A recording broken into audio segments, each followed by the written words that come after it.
सबा हाँ जी यार मैं माफ कर दे, लगता मेरा टाइम आ गया। तुसी इंज दियां गल्लां ना करो। मैं माफ कर दे, मैं तेरे को कुछ माफियां मंगना चाहना। तुसी इस टाइम इंज दियां गल्लां ना करो, कांदियां माफियां मंगनियां जे। यार सबा और तेरी जी 2 लाख की चेन चोरी हुई सी ना, हाँ जी और मैं गैप की सी।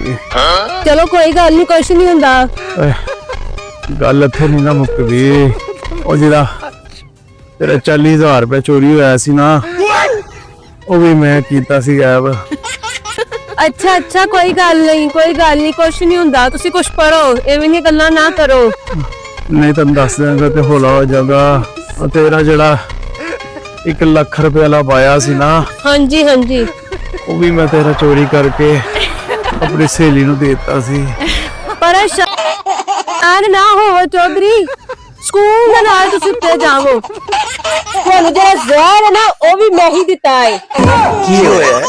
कुछ नहीं है।